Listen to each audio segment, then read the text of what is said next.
Okay, so once again, welcome everybody, and welcome to the formal part of this evening's webinar. Once again, this evening's topic is test and exam anxiety, why bright but struggling learners often suffer from this, and what can be done. So I'm going to start with a word about me. My name is Richard Whitehead. I am a former special educational needs coordinator. For 6 years, I was a SENCO, as we call it, in a fairly large independent secondary school here in the UK, a boarding school actually. So there was a wide range of scope across the whole sort of the whole range of the pupils' lives where where we were involved, perhaps wider than typically is the case in a school. I'm a linguist by original kind of academic background, I suppose. I'm a Davis dyslexia facilitator, trainer, and director, and I will be saying more about the Davis methods as the presentation goes on. I'm director of the UK Association for Davis, called Davis Learning Foundation, and I also run the professional training, as well as working one-to-one with children and adults who have difficulties with reading, writing, maths, coordination, attention focus, autistic traits, and so on. I'm the author of a book called Why Tyrannosaurus But Not If, the Dyslexic Blueprint for the Future of Education. I'll say another word about that in a moment. And I'm also a Davis Autism Approach facilitator and coach. So my book, Why Tyrannosaurus But Not If, is the product of my combined experience in the field of dyslexia. It pays a special regard to the work of Ronald Davis, and it attempts to place the principles of the Davis methods into a context that teachers, researchers, and investigative parents can easily relate to. I'm just seeing in the chat that there's a problem with copying and pasting of the link that I put in earlier on for the coffee meeting. No worries, I'll address that at the end of the webinar, and I'll make sure that you all have a means of getting that, okay?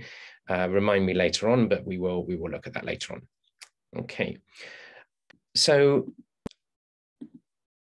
a word of caution just before we start.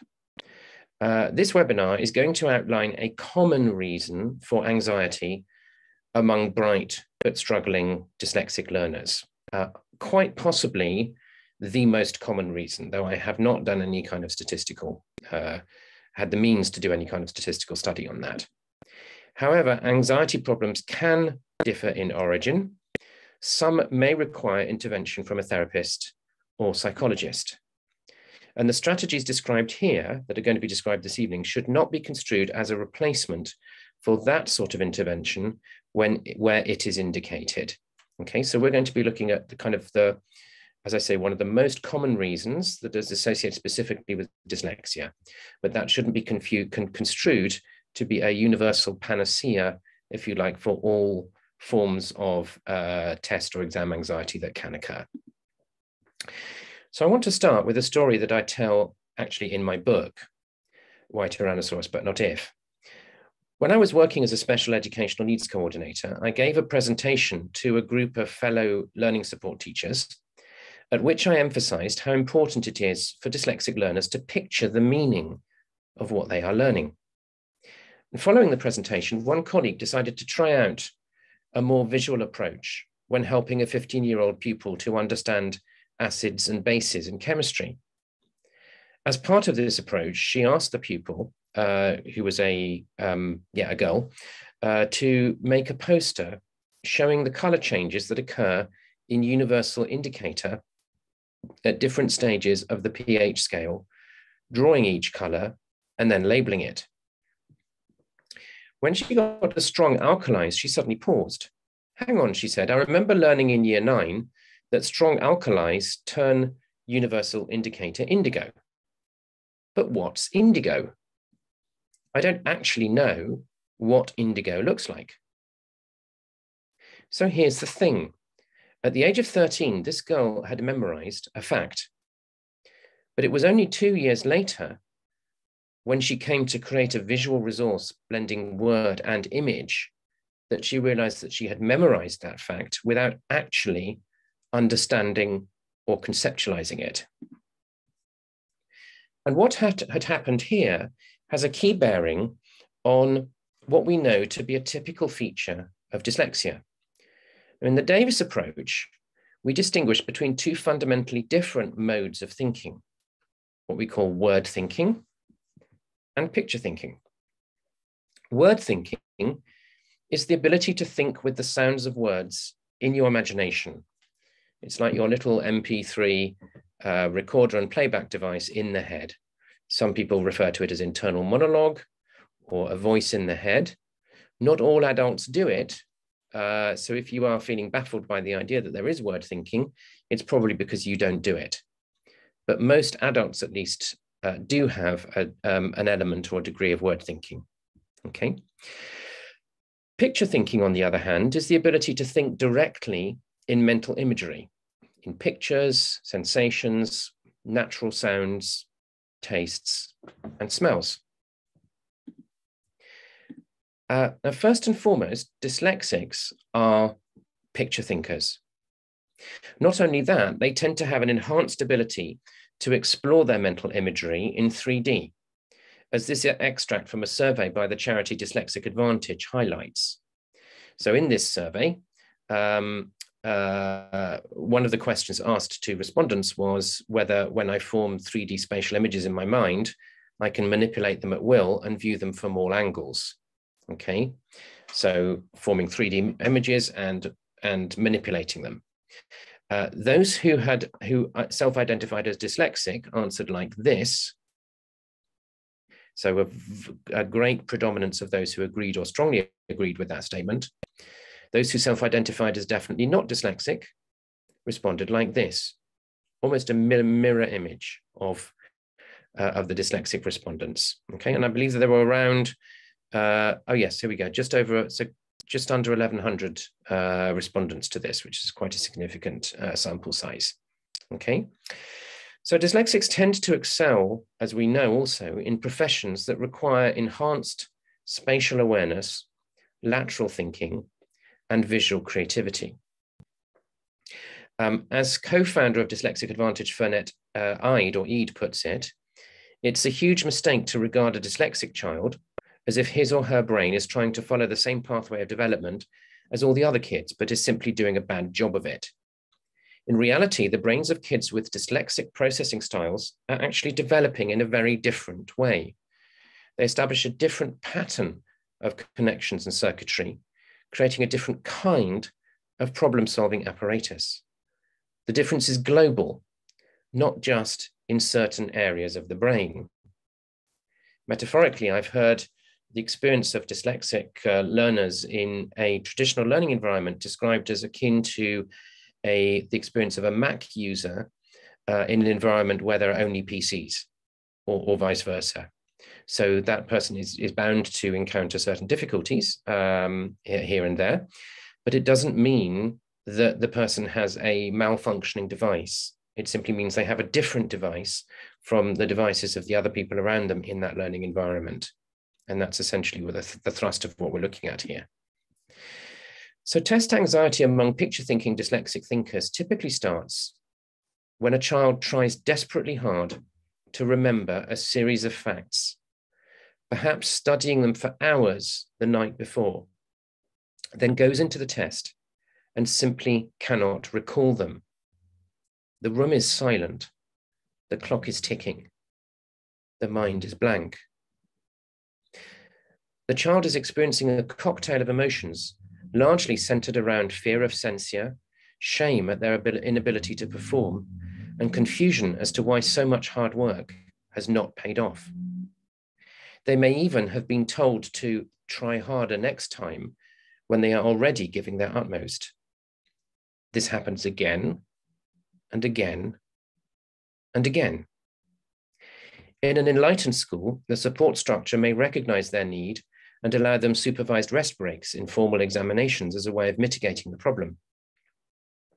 As a special educational needs coordinator managing individual exam supervision for children with rest breaks, I have seen cases of children becoming physically sick, including vomiting, bursting into tears, shaking uncontrollably, and more, purely as a result of anxiety, immense anxiety bordering on phobia in relation to test and exam scenarios. So typically, the anxiety starts with difficulties around retaining facts. And facts are expressed in words. Traditionally, words are thought of as being a set of written symbols that correspond to a set of sounds. In school, children are typically taught to read using phonic methods, which emphasize the link between the appearance of a word in letters on the page and the sound of a word when it is spoken. So the written word Tyrannosaurus and the sound Tyrannosaurus, together we think of those as being the word Tyrannosaurus. And yet there is a crucial third part of any word, its meaning. The meaning of a word is the idea or the picture that the word symbol stands for. In this example, taken from my book, Why Tyrannosaurus But Not If, we see the word Tyrannosaurus and its three parts: what it looks like on the page, what it sounds like when it is spoken, and our mental image of what it means. So in my experience, test anxiety problems start when a hardworking, essentially picture-thinking dyslexic learner has assimilated a message that learning is about engaging just with what words look like and sound like without necessarily picturing their meanings, plus hard work. This is the essence of cramming, memorizing facts as sound bites without the bigger picture. I have commonly seen teenage pupils huddled in the entrance lobby to examination rooms, poring over wordy index cards and mouthing to themselves the card's content. But once the third part of a word, what it means, is incorporated into a person's learning, often pictorially, things can change very quickly. Here's an example of how that can happen. That same girl who had memorized indigo as a word without a meaning picture asked for my help 2 years later as a sixth former studying economics for the International Baccalaureate diploma. She complained that she was expected to know around 200 economics definitions off by heart and could be penalized if she misquoted them in an exam essay. So I asked her to select one of the terms and its definition, and she chose labor. So here we have labor, and the definition says labor is the human factor of production. It is the physical and mental contribution of the existing workforce to production. So I then asked this girl to write the definition on an index card, but leaving 3 clear lines between each line of writing. After that, I asked her to highlight the term labor and the key words and phrases in the definition. Then, as you can see, I asked her to draw a doodle, a little picture, above each key word or phrase that she had highlighted. Perhaps you can see what's going on here. This was her picture for human. This was her picture for factor of production. So in standard economics, there are 4 factors of production. So she had a conveyor belt, a production line with 4 arrows pointing onto it.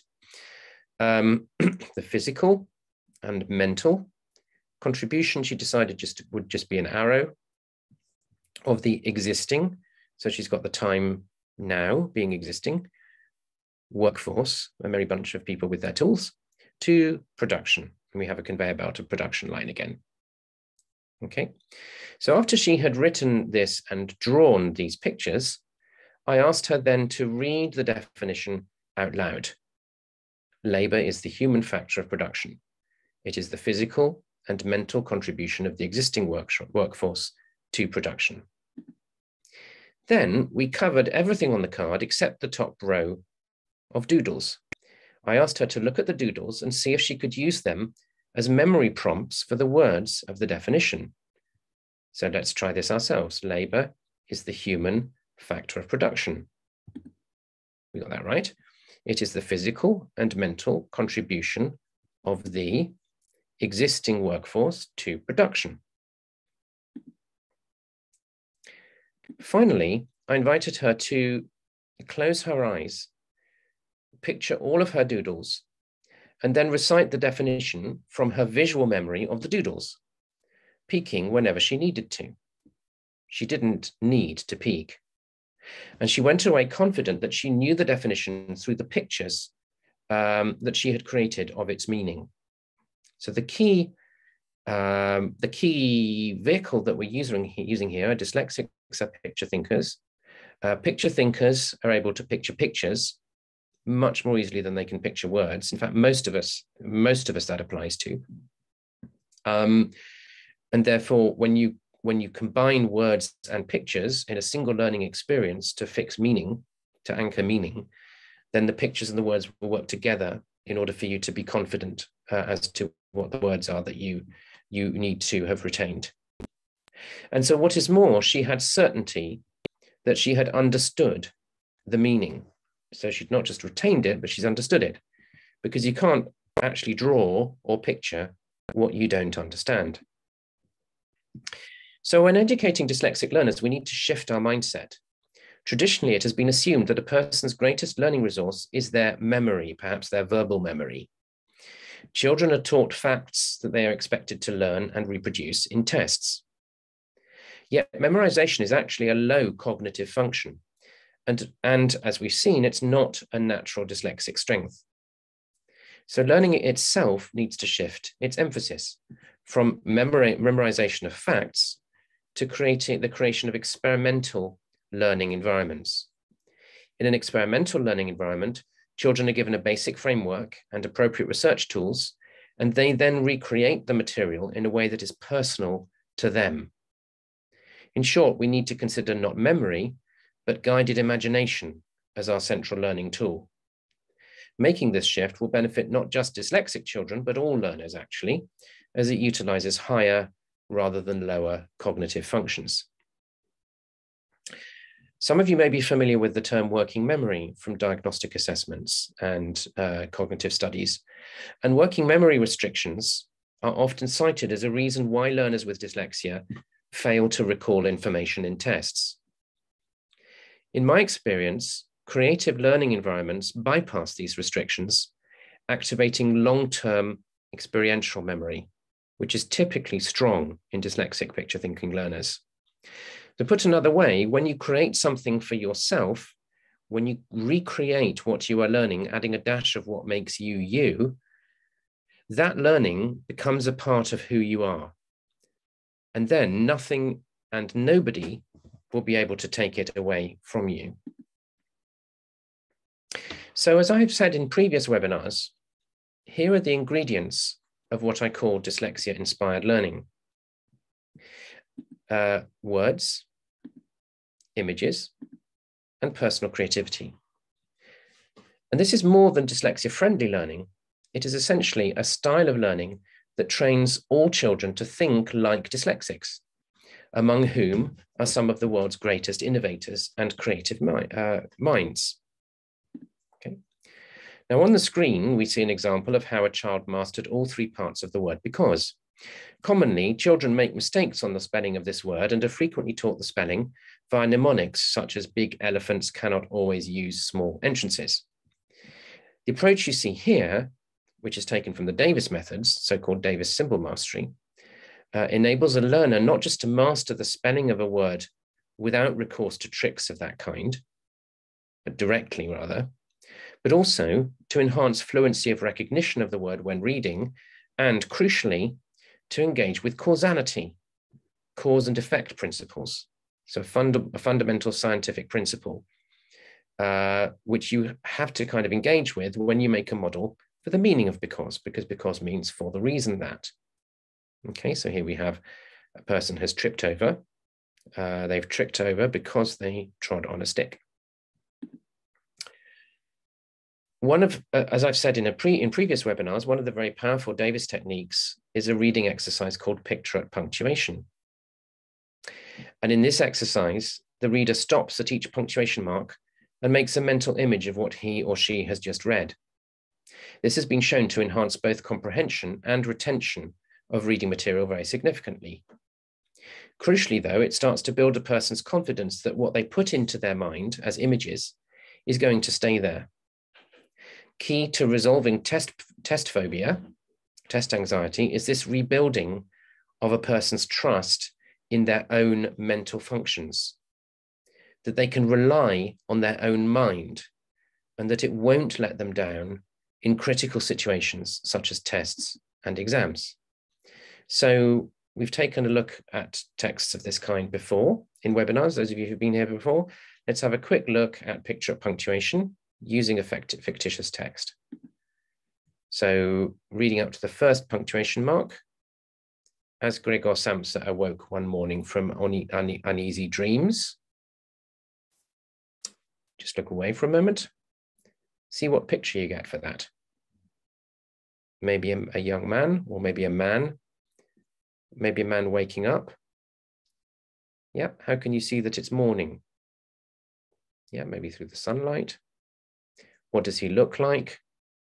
He's woken from uneasy dreams, okay? So you might be able to be creating a picture around that.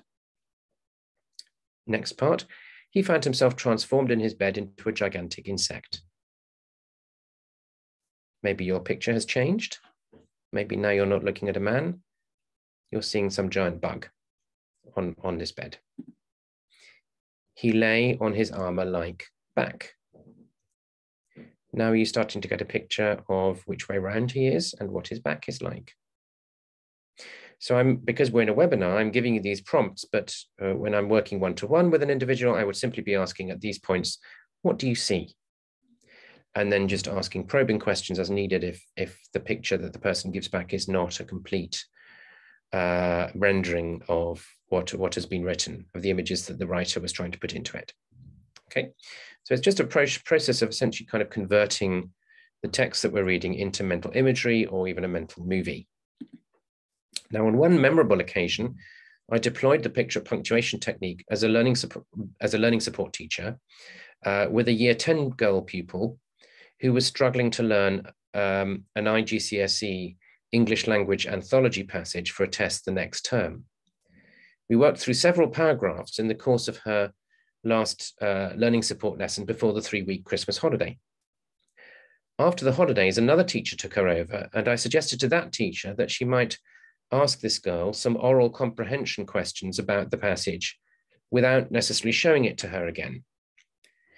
To my colleague's astonishment, this girl recited every single detail about a passage that she had not looked at for nearly 4 weeks.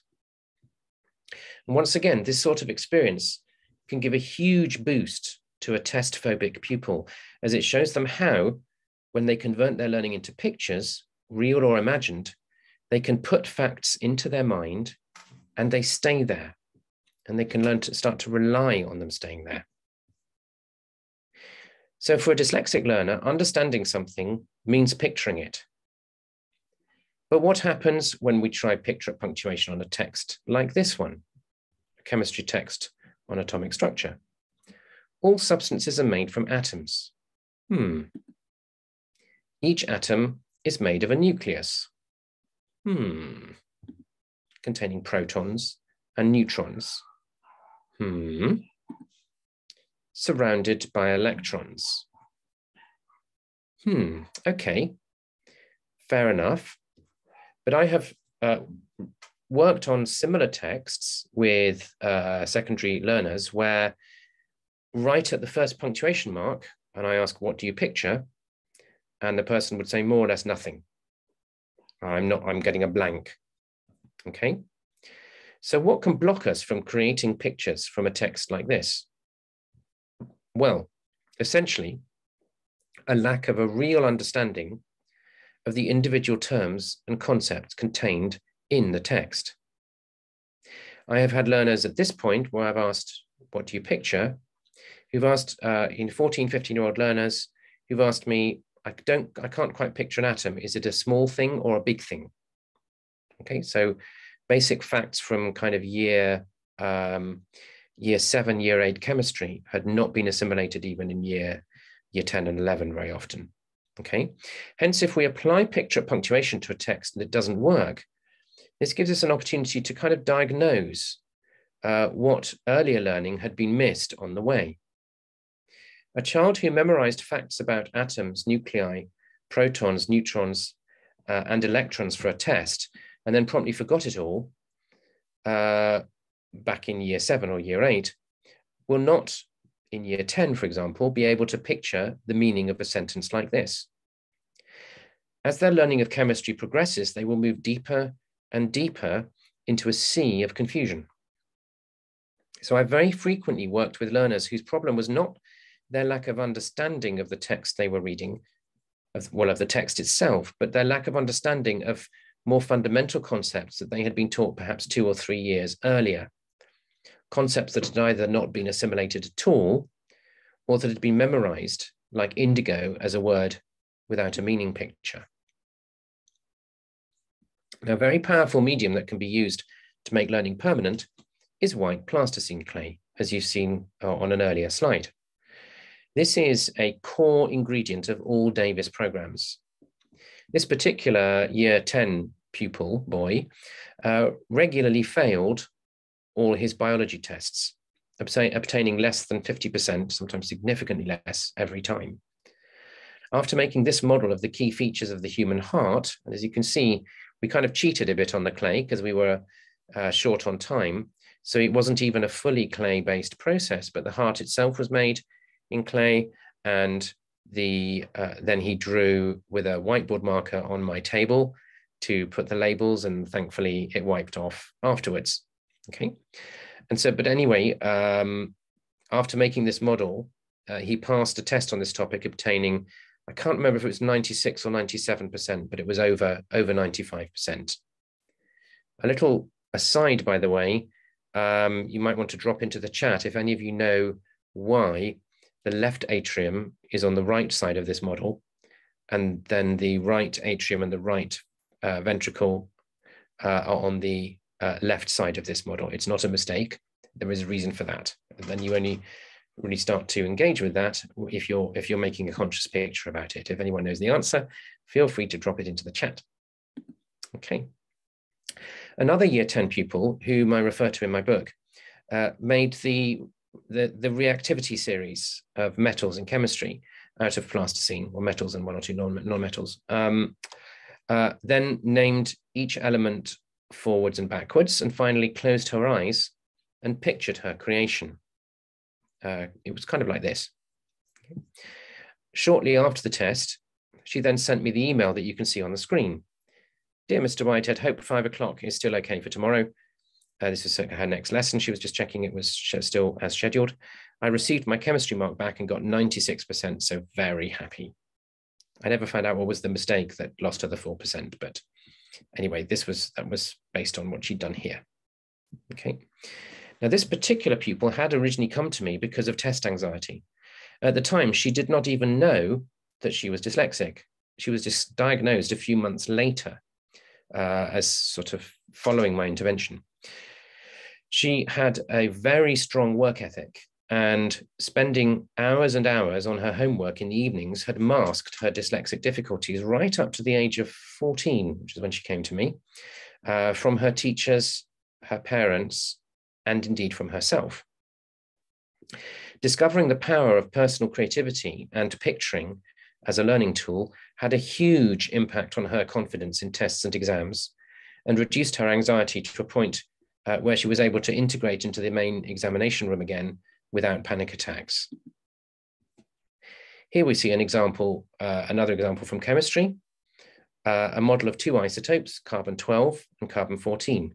Again, we cheated on the clay because we had a lack of time. So we had post-it notes labeling the two. Okay. Here, the modeling process helps to anchor the understanding that isotopes have the same number of protons. You may have to trust me on this, but the little ones with the plus signs on are the protons, but different numbers of neutrons. They're the ones without the plus signs. Incidentally, a useful feature of PowerPoint is the facility to add sound. This slide is actually from a 1-page PowerPoint presentation that my pupil and I made together. We uploaded this photo of his model, then we recorded a conversation about what we had learned. And the pupil was then able to look at the photo and replay the conversation to himself prior to taking a test on isotopes. And I'm just going to, apologies, see if I can just play a little excerpt. Variations of its original form. For example, in this one with carbon, we have carbon 12 with 6 neutrons and carbon 14 with 8 neutrons. This shows that. You get the idea? So you then end up with a kind of a living revision note based on your own personal creativity in the clay, anchoring in what you've learned by actually making the words as well, and then also recording in sound what you understood about it. And so then this boy was then able to come back to just open up that slide before any test on isotopes and play back to himself what we had recorded at the time. Okay. Another powerful Davis technique is a mental tool that we call release. This is, I'm just checking, apologies. This is a simple technique that enables an individual to dissolve stress and tension and establish a calm inner state. Now, release is one of my favorite Davis tools. I rate it extremely highly. And I have found this technique to be a powerful aid for learners with test phobia. However, I never give it in isolation. Unless we address the fundamental learning issues that underlie the test anxiety, release, or indeed any other relaxation technique, will at best be a piece of sticking plaster. Using release in conjunction with creative picture thinking learning techniques, however, can be very powerful. So once again, a word of caution. As I said at the beginning, this webinar outlines a common reason for anxiety among bright but struggling dyslexic learners. However, anxiety problems can differ in origin. Some may require intervention from a therapist or psychologist, and the strategies that I've been describing this evening should not be construed as a replacement for such intervention where it is indicated. That said, what we have looked at this evening, in my experience, does address a very broad range of individuals who have this sort of problem. So here is a list of the various Davis programs that exist. The original, if you like, oldest Davis program is the so-called Davis Dyslexia Correction Program or Davis Dyslexia Program. There is also a program, Attention Mastery, for, among other things, for individuals with ADHD, or more generally with issues around attention focus, linear thinking, structured thinking, and so on. There is a Davis Maths Mastery Program, which is a kind of a comprehensive approach to resolving mathematical difficulties, difficulties with numeracy, and difficulties with mathematical operations. We have a Davis reading program for young learners for our under 8s, which is done in close partnership with parents to ensure that learners are given the best start to their learning, regardless of whether they are likely to, would be likely to develop a dyslexic learning difficulty or not without this program. There is research suggesting that this program is a great start for children of all different learning styles. We also have the Davis Autism Approach. We have Davis Concepts for Life. We now also have a Concepts for Life Early Years program. Davis Autism Approach is aimed largely at verbal autistic individuals who have a degree of engagement with the outside world and with other people. Davis Concepts for Life follows a similar structure to the Davis Autism Approach program, but is developed specifically for non-autistic individuals who have issues around attention focus, executive functioning, emotional intelligence, or generally have hit a glass ceiling and can't see a way of getting past it. And Davis Stepping Stones 1 and 2 is a lovely, simple set of programs designed for younger autistic individuals and non-verbal or limited verbal autistic individuals. And with beautiful simplicity, it gives those individuals a set of tools using a minimum of language that then enable that individual to get ready for Davis autism approach as and when that is appropriate for them. Okay, Davis programs are always given one-to-one and are typically, particularly the top ones, delivered to an intensive schedule over consecutive days. The Gift of Dyslexia workshop is a hands-on training in the full range of Davis dyslexia techniques and is suitable for parents, carers, educators, and therapists wishing to help a bright but struggling picture thinker to learn to read and write with ease and accuracy. This workshop is now provided online in a specially tailored environment that mimics face-to-face training and ensures rich experiential learning. I'm going to drop into the chat. I'm aware of the issues around links in chat, but we'll resolve them shortly. I think I'm just going to drop into the chat 2 web addresses. One is to Davis Learning Foundation. In fact, I might just drop them in separately. So Davis Learning Foundation, that's the UK Davis website that you can use to find out more about, generally about Davis programs, access any of the worldwide facilitator network, and also find out about our workshops and other trainings that we're providing. davistraining.info is if you would like to look wider around the world and look for Gift of Dyslexia workshops and other trainings in worldwide in various different time zones. So that's a very useful search site for you as well. The Why Tyrannosaurus But Not If website, that's the website centered around my book. And on this website, you can sign up to a free course, a very simple course in dyslexia awareness, where there's a tailored version for teachers and a separate tailored version for parents. You can also get hold of a copy of my book. You can read a chapter of my book for free. You can also find out how to train as a parent in these techniques. So the training as a parent is a 6-week training for parents wishing to assist their bright but struggling picture thinking child using techniques of the kind that I've been describing in this webinar. We have courses starting on the 19th of January and the 22nd of February on Asia and Pacific friendly timing, and on the 29th of January on Europe and America friendly timing. And there will be more courses scheduled very shortly. Here's a kind of a summary, if you like. I'm not going to read this out to you, but if you want to get a quick overview of what we cover on the parent training, then you can see that here. Okay. Now, before I share that website with you, I want to just share briefly one parent's reflections on the course. And Emma, thanks for that lovely comment in the chat just now. That was really kind of you. So I'm going to just optimize this for video and show you then a brief 3-minute video of a parent's experience of the course.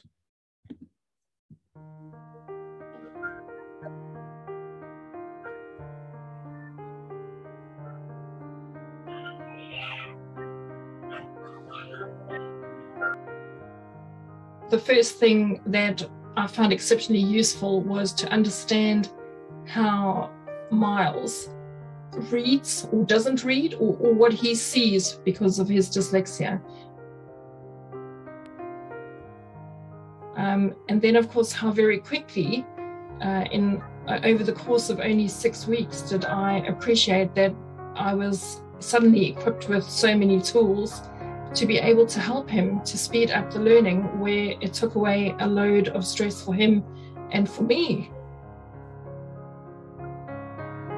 We started seeing immediate results, only implementing a tiny proportion of what could be done. Going through some of the exercises as a parent and being able to then implement what you learn, but also seeing across the group of people and parents that were on the course, how quickly and easily it works. I think that the thing that sticks for me the most is how much I still remember from that course by doing the picture and punctuation that for me was just revolutionary in remembering what you read, and knowing that for somebody like Miles who struggles with comprehension, that is such a wonderful tool to be able to use. So as soon as he started using plasticine actively to learn his weekly spelling, we saw huge improvements, and he suddenly went from 2 words to 4 words to 6 words to getting all of them correct. Yeah, and how fast it started happening. Calmed me right down. Our relationship improved, and I think that we have something really special together by having done and implemented all of these various tools that we can use to be able to learn and progress, which is what I really wanted for him.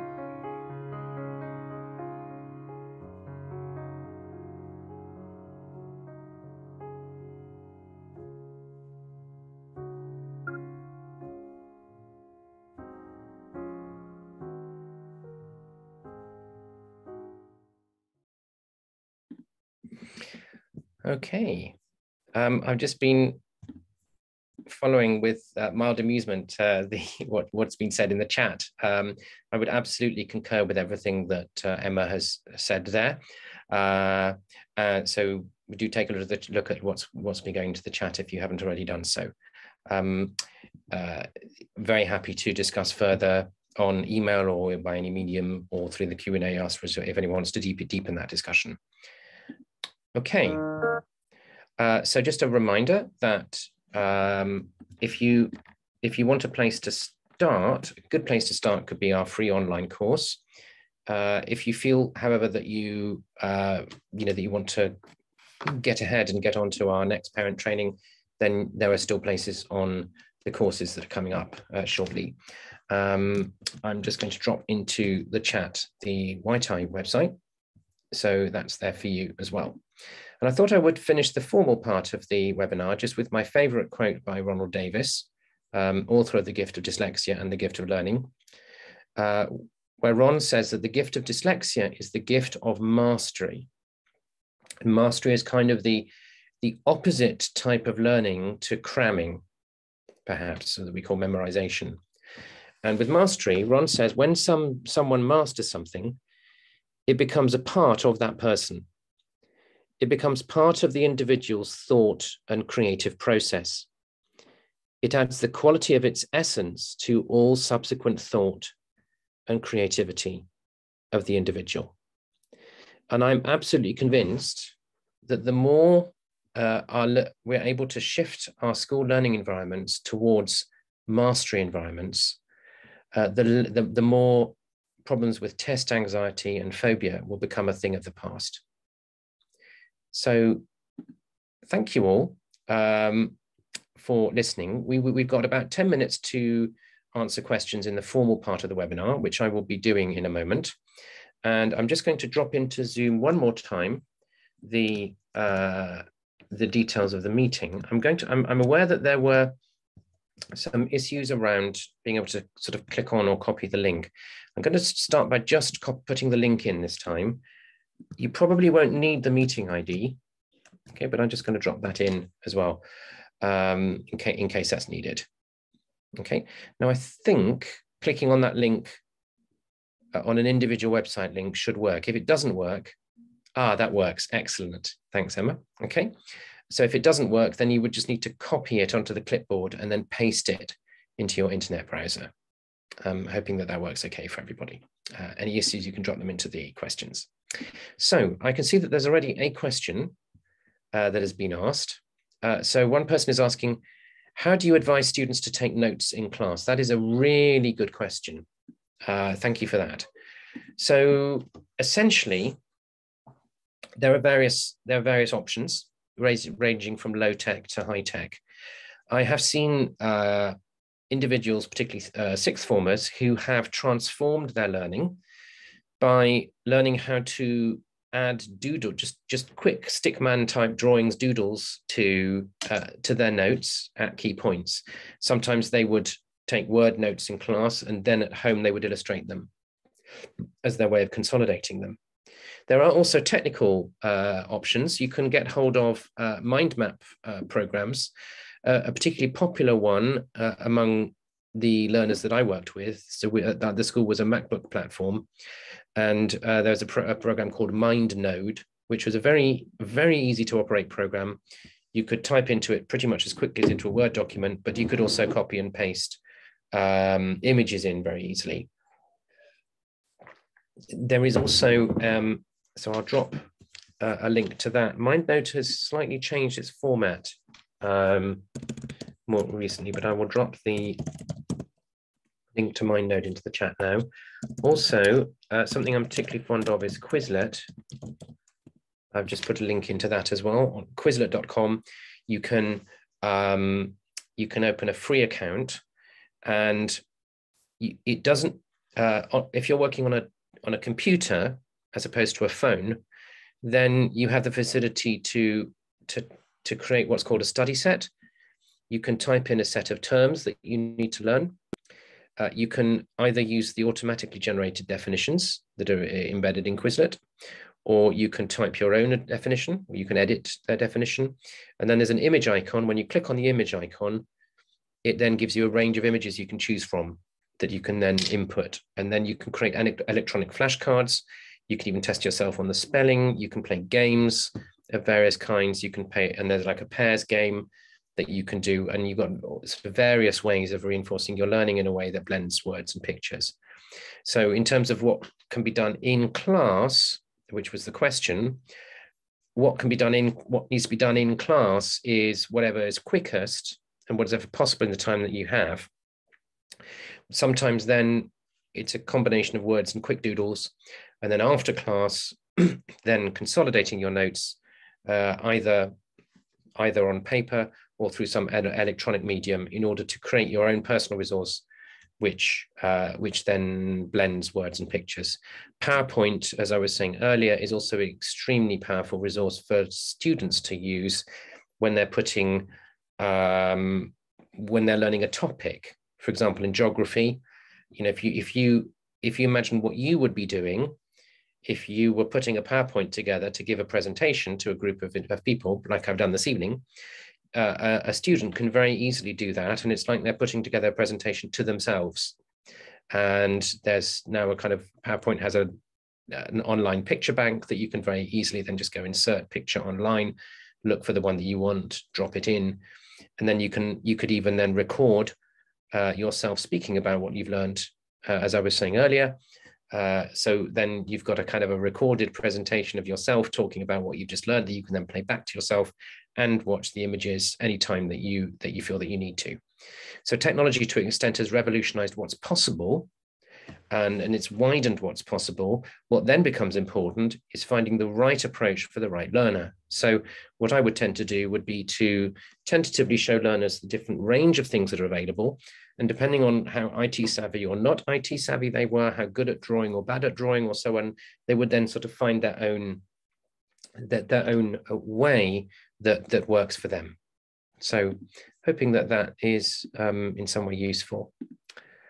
One other thing that I would just mention, because on this topic of taking notes in class, something that is not super cheap, okay? So I'm also just looking at something that went into the chat about someone saying, my son cannot physically take notes, his writing is too slow. It's a little bit of an investment involved in what I've just put in. I think it costs, last time I checked, around about £120. But a LiveScribe pen, it could be worth looking into. Depends a little bit on the age of your child and also whether they're willing to sit at the front of the class. I'll explain why in a moment. But a LiveScribe pen is a pen with an inbuilt MP3 recorder where you have special paper, which is kind of watermarked. And then on that paper, you can then make a brief note. So for example, the teacher is talking about Oxbow, I don't know, Oxbow Lakes, and you only have time to write down Oxbow. Then while the teacher is talking, you're writing that down, or you're drawing a picture maybe, or an image. Then provided you pressed record at the beginning, when you can then export what was the notes into from the pen. You don't even if you lose the paper, the pen remembers what it wrote where on the paper. It can export it into an iPad or to a computer, a device.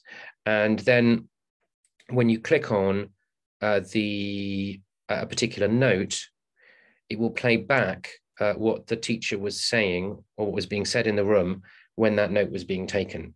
So old-fashioned dictaphones were great, but they would give you then a kind of a whole hour of stuff that you've got to trawl through. With the LiveScribe pen, you click on something, you click on the note you were taking at the time, and it plays back what was being said at the time, and all of this can be stored in a computer so that it can't be lost. The downside to LiveScribe pens is that sometimes, as I say, you have to be relatively close to the teacher or the source of information in order for it to pick up. But it might be worth just talking to to your child Senko, seeing if they would if they would have a way of trialing it or anything like that. And somebody's put into the chat, LiveScribe is great, but would need to be very careful about what's actually being recorded in class. Yeah, absolutely. Yeah. Okay, so I think we have another question. Can you advise on how to help teachers grasp exactly how extreme the anxiety can be for dyslexic students? I don't think they really get it, and they think I'm exaggerating.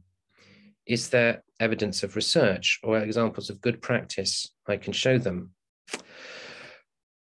The thing that comes to mind is way back about 12 years ago, I gave a presentation to a group of voluntary advisors for the Prince of Wales Trust, who the Prince of Wales Trust was working with individuals who were unemployed and were finding it difficult to gain employment.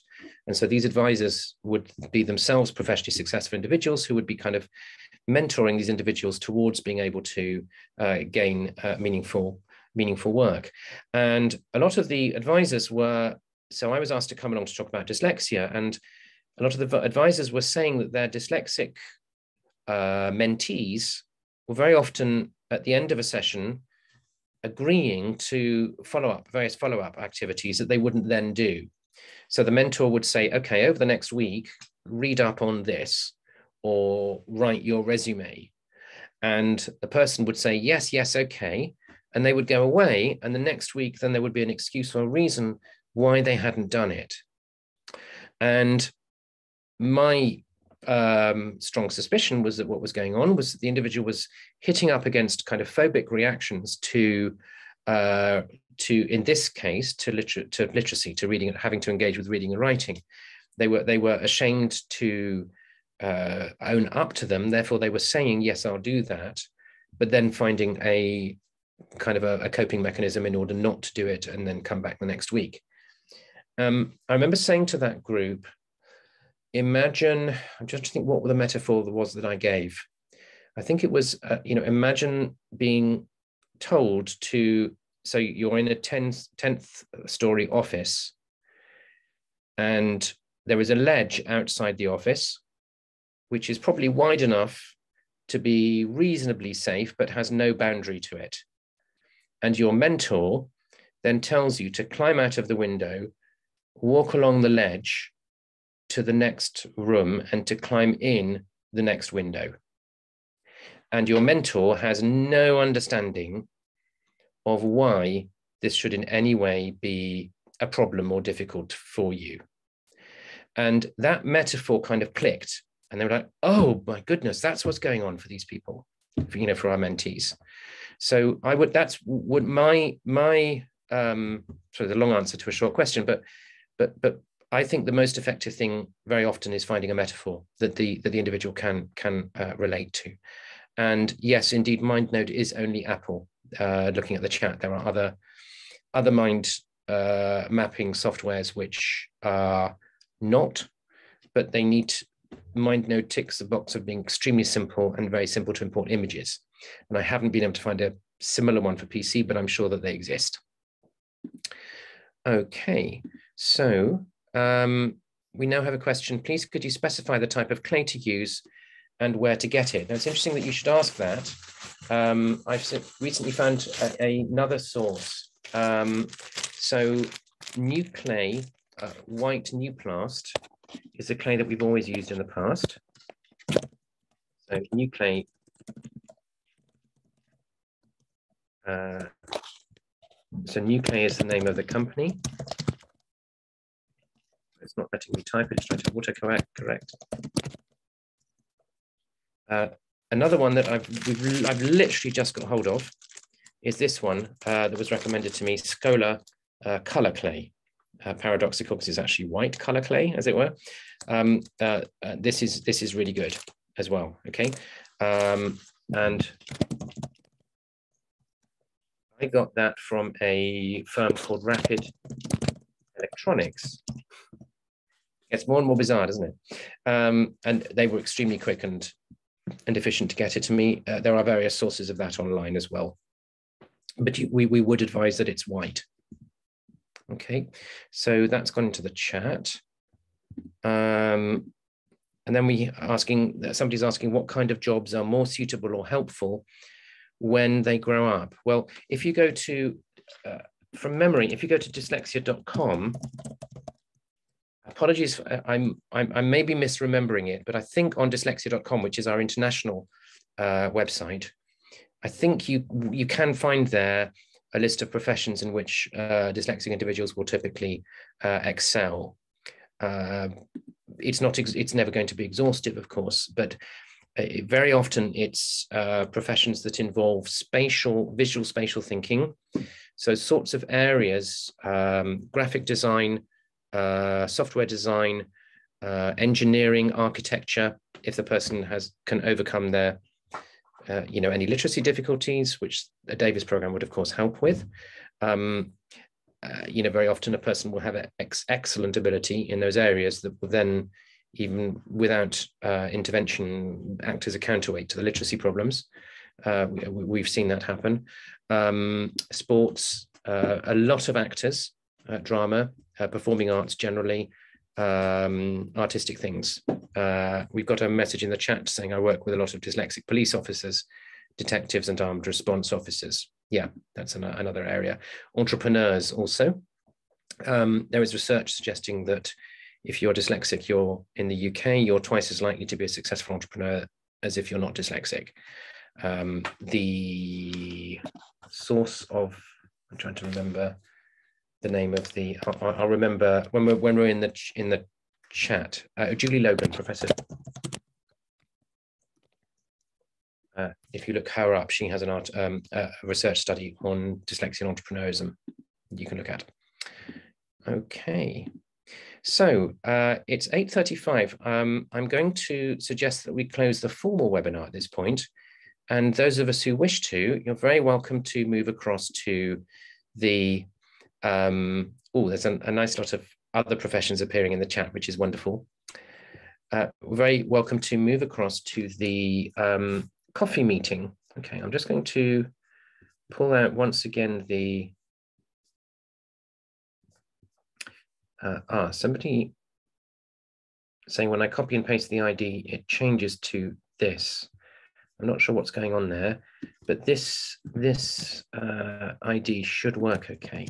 I'm just going to drop this into the chat once again. So I'm going in on the count of 10. I'm going to close the webinar, and I'm then going to open up the other meeting. The meeting, you won't be able to get into that meeting until I'm there. Okay, but those of you who are not coming, lovely to see you this evening. We will send you the recording afterwards, once to everyone who registered, once that's cooked. And for those of you able to join the coffee meeting, I will see you on the other side.